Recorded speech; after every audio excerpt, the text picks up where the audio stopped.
Marta Miguel, investigadora del CSIC, y vamos a hablar de alimentos, de alimentación, de contaminantes, pero por cierto, estuvo visitándoos la reina el otro día. Sí, pues sí, en concreto el otro día estuvo allí visitando. La reina está muy concienciada por una alimentación más saludable, que comamos mejor y sobre todo también por aditivos o azúcares o otro tipo de componentes alimentarios que se añaden a los alimentos y que realmente no son muy buenos o no son muy saludables. Y bueno, allí estuvo visitándonos y todos muy contentos y creo que a ella le ha gustado también lo que hacemos allí.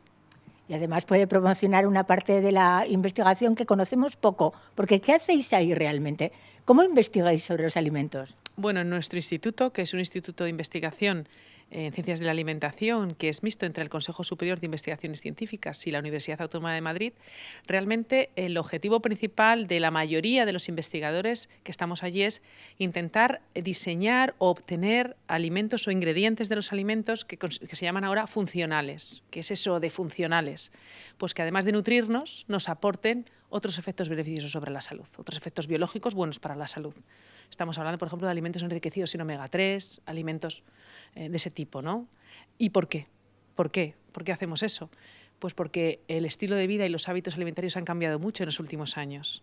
Y entonces necesitamos esa ayuda que habitualmente con una dieta normal no estamos consiguiendo esa nutrición y también ese plus que nos dan ese tipo de alimentos, ¿no? ¿Son los alimentos de ahora, tienen los alimentos de ahora menos nutrientes que los de hace 25, 30, 50 años? Bueno, estrictamente hablando, podríamos decir que a lo mejor tiene menos nutrientes, sí, porque se me añaden otras cosas, otros aditivos, otros componentes que realmente no nos nutrirían, o sea, que no nos están nutriendo. Pero bueno, lo que hay que hacer es una dieta mediterránea, no alejarnos de esa maravillosa dieta mediterránea que tenemos, comer de todo con moderación y yo creo que con eso sería suficiente y por supuesto también hacer ejercicio físico, que tampoco hoy en día hacemos excesivo ejercicio físico ni mucho y por eso pues ese sedentarismo tampoco acompaña a esa epidemia de obesidad que estamos sufriendo hoy en día, ¿no? Ahora hablaremos de esa epidemia de obesidad que en España, aunque parece mentira, también la tenemos y además está sobrepasando los datos que la Organización Mundial de la Salud recomienda. Pero antes de nada, ¿qué es lo que le enseñasteis a la reina que le interesó tanto? Bueno, allí le enseñamos un poco pues, en lo que se investigaba en el centro de investigación. Yo personalmente le mostré o le enseñé un producto que llevo años, bueno, que he diseñado durante unos cuantos años con un chef español, con Mario Sandoval, y consiste en la hidrólisis del huevo. Y la hidrólisis del huevo simplemente es cortar las proteínas que tiene la clara del huevo, que solo tiene proteínas y agua, pues cortarlas con una enzima. Y entonces eso nos ha originado, aparte de moléculas que mejoran nuestra salud, que pueden mejorar nuestra salud, que son los péptidos bioactivos que los llamamos, nos ha dado texturas nuevas. Texturas nuevas, entonces hemos conseguido hacer un yogur, por ejemplo, pero con clara de huevo. Entonces hemos conseguido texturas que hay gente, por ejemplo, que no puede tomar productos lácteos porque tiene intolerancia a la lactosa o tiene alergia a las proteínas de la leche y hemos obtenido un producto muy similar pero con otra base de otro alimento como es el huevo. Entonces le di una serie de productos para probar sobre lo que nosotros hemos diseñado allí. La innovación aplicada también a la cocina, comer las cosas de otra manera, ¿no? Sí, exactamente. Es un poco, bueno, ante tantas intolerancias y aspectos negativos que en la alimentación producen en el ser humano hoy en día, pues por multitud de causas, pues intentar dar ese valor o ese diseño de distintos alimentos que nos aporten un beneficio más aparte de la nutrición, porque al fin y al cabo estás tomando proteína de huevo, que es la proteína de más alta calidad, y te está dando ese plus, ¿no? Y unos snacks saludables que hemos hecho, muy ricos, horneados, o sea, intentar evitar además el uso de aditivos, de azúcares y demás en estos tipos de snacks para que sean más saludables y además estén nutriendo a la vez. ¿Por qué somos ahora más alérgicos o intolerantes a las cosas? ¿Es porque antes no lo sabíamos o porque somos más? No, quizás el aumento de alergias o de intolerancias también está muy relacionado con el estilo de vida que llevamos, la excesiva higiene, como se ha dicho en muchas ocasiones. Entonces también está relacionado con eso nuestro estrés, el estilo de vida. Hay muchas causas que pueden estar potenciando todo esto, ¿no? Y luego, obviamente, si uno es intolerante a la lactosa solo en la familia y el resto de personas no lo son, pero yo consumo o compro yo la leche en casa y todo la toman sin lactosa, pues a la larga posiblemente el resto de las personas también se pueden volver intolerantes. O sea que no solo es una cosa que ocurra en el organismo de forma accidental o a causa de algo, sino que también lo estamos un poco potenciando en determinados casos, ¿no? Vamos a hablar de la parte mala, de los alimentos, de lo que contienen los alimentos y nos hacen daño, de lo que se está descubriendo que están provocando enfermedades a largo plazo serias. ¿Es cierto esto? Enfermedades crónicas que se suelen llamar. Sí, bueno, yo tengo un proyecto con el gobierno brasileño, sobre todo por el consumo, tanto en alimentos como en el agua, como en otra serie de productos de la vida cotidiana, sobre todo por contaminación con metales pesados, específicamente mercurio, y muy relacionado además también con la alimentación, por el consumo de pescados y demás, y incluso en aguas contaminadas. Y muy recientemente también hemos iniciado un estudio muy interesante sobre aluminio, que no es un metal pesado, pero sí que es un componente que se encuentra en nuestra vida cotidiana en multitud de cosas, ¿no? También en muchos productos de alimentación. Y específicamente el aluminio se relaciona mucho, se deposita además a nivel del hipocampo en el cerebro y su consumo se ha relacionado en exceso con, por ejemplo, la enfermedad de Alzheimer. Entonces, bueno, ahí hay varios grupos de investigación. Chris Hesley, que es un investigador que ahora está en la Universidad de Keele en Inglaterra, pues es uno de los pioneros en esta investigación y bueno, está intentando producir algún tipo de bebida o de alimento para disminuir estos niveles de aluminio que tenemos en el organismo, ¿no? Porque si nos damos cuenta, ¿dónde está? Es que todo tiene aluminio hoy en día. Entonces sí que es verdad que hay contaminantes en los alimentos que hay que intentar evitar, ¿no? ¿Qué hacen las autoridades al respecto? ¿Son conscientes?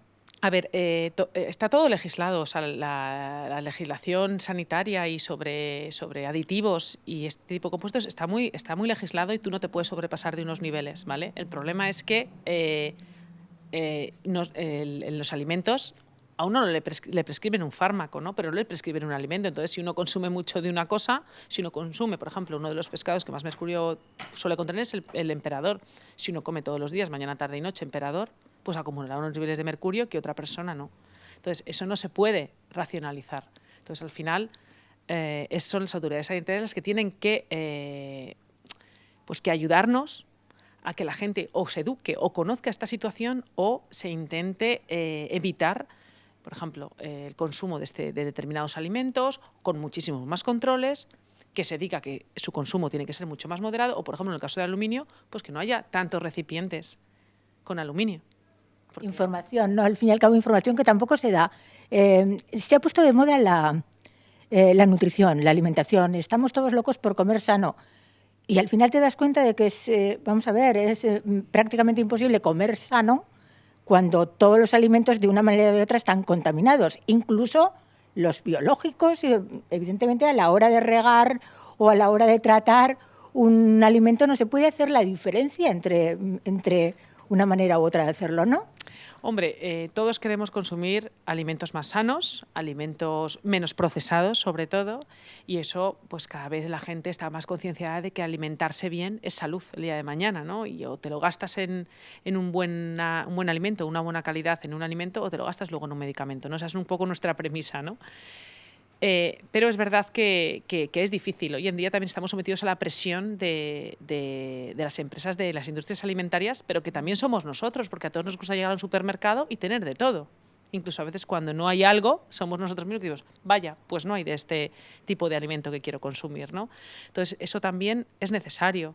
La producción ecológica está haciendo muchos esfuerzos. Por ejemplo, España es uno de los primeros productores de alimentos ecológicos, pero no somos el primer consumidor. Lo exportamos a otros países, ¿no? Entonces, tampoco la conciencia para nosotros.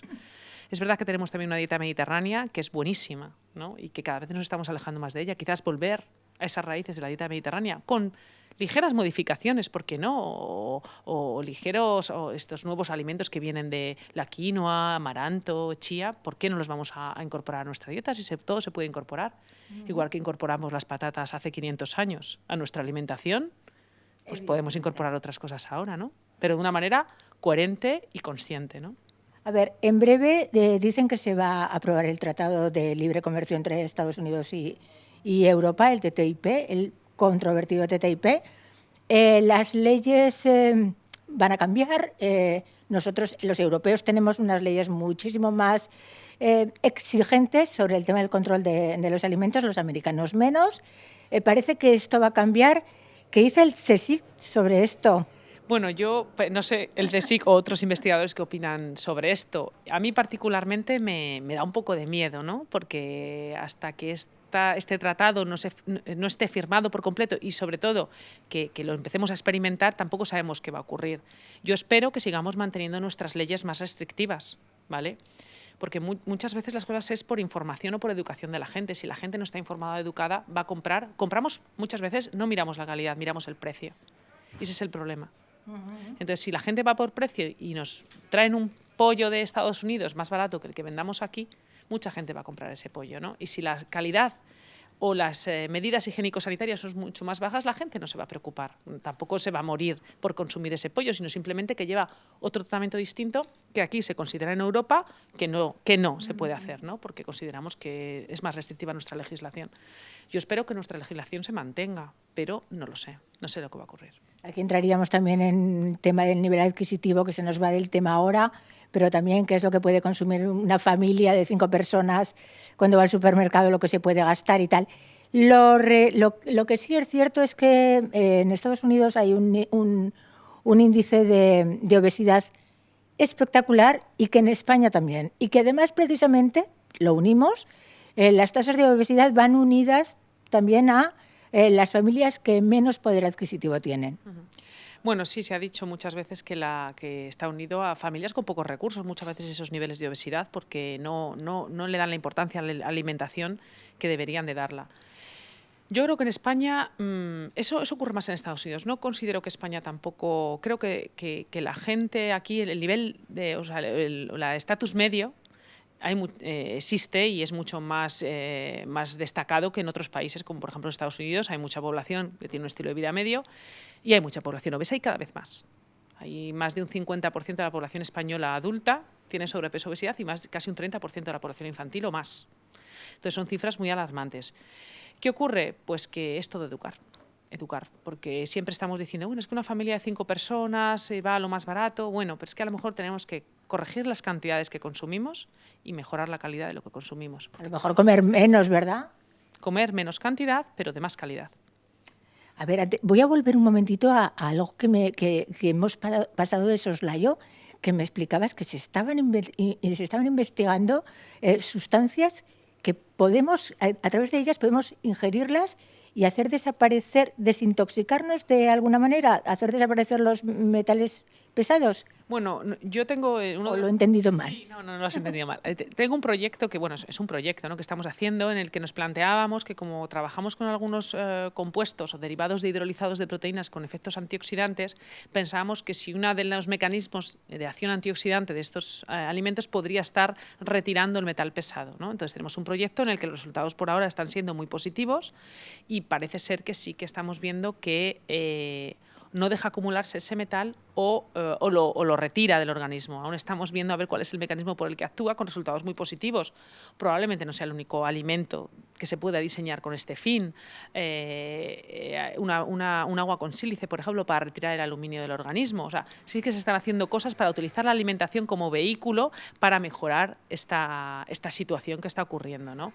Pero bueno, ahora son todavía estudios muy preliminares, ¿no?, que no han llegado todavía a esos ensayos clínicos que se requieren para comprobar si realmente en el ser humano esto se demuestra que es eficaz, ¿no? Investigación, bendita investigación. Nos hemos conocido a través del jamón ibérico. Estáis haciendo unos estudios sobre el jamón ibérico.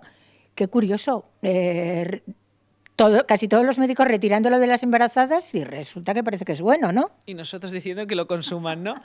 Bueno, ¿investigadores contra médicos tradicionales o cómo va esto? No es así. Lo que pasa es que hoy en día se investiga muchísimo más, se conoce, se tienen más conocimientos científicos de muchas cosas y se están haciendo estudios pues, que antes no se estaban haciendo, entonces se están comprobando ciertas cosas.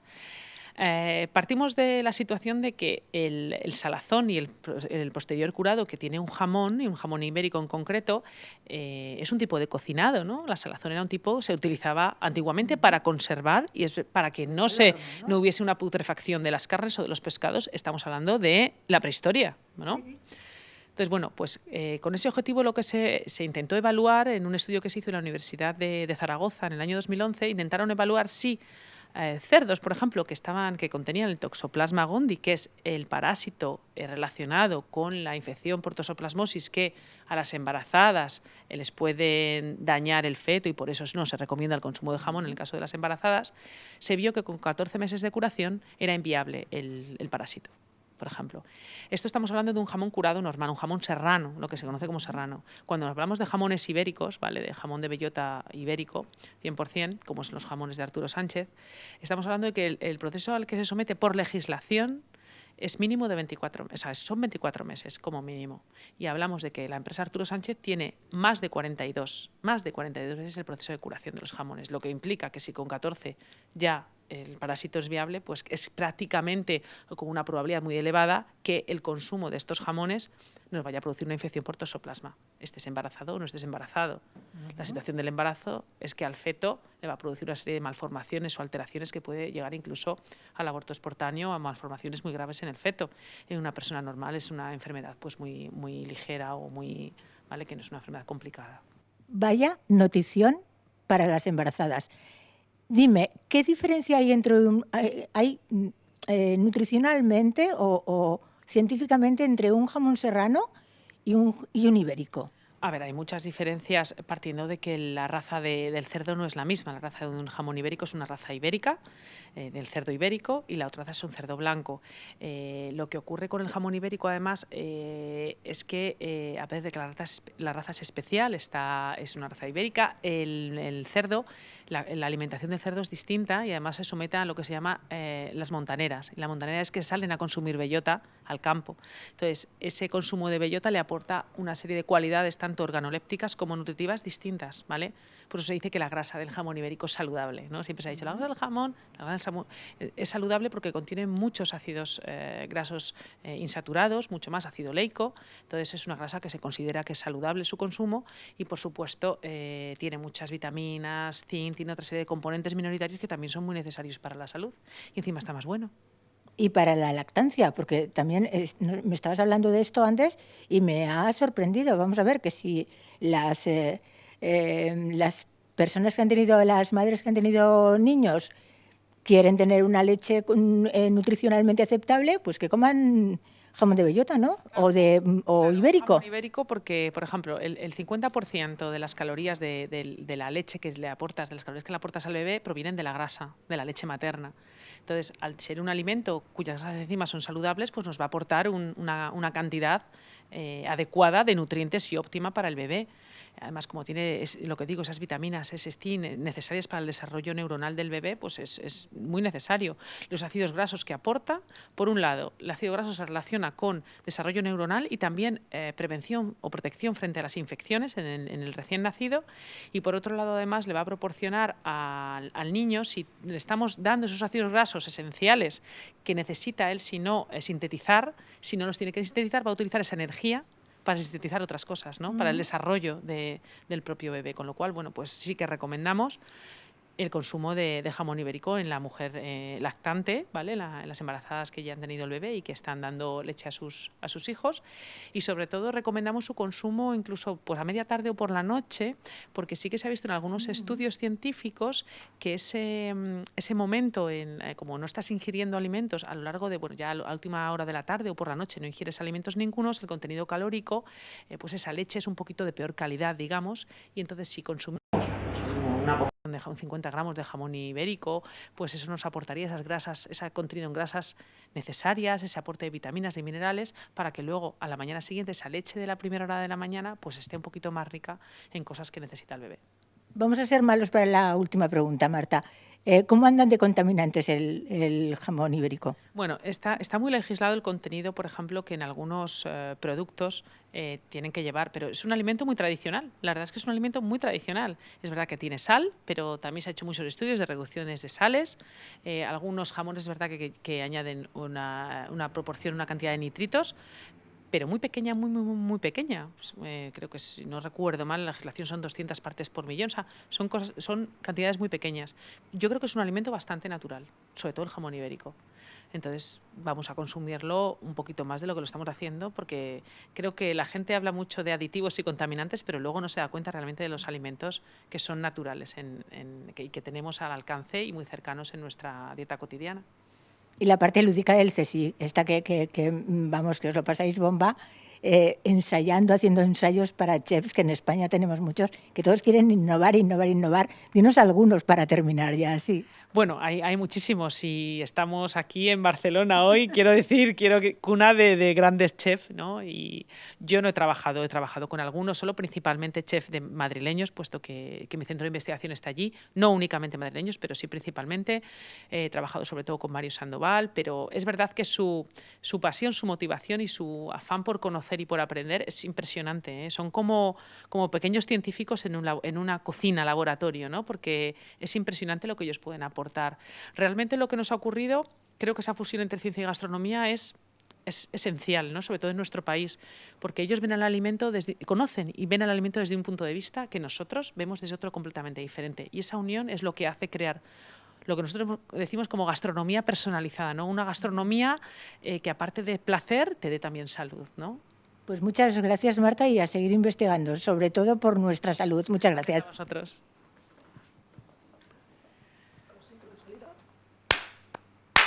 Muy bien, ya está. ¿Ha ido bien? Pues no sé, yo te he intentado contar escuetamente todo lo que hacemos. Muy bien, muy bien. Pero muy escuetamente.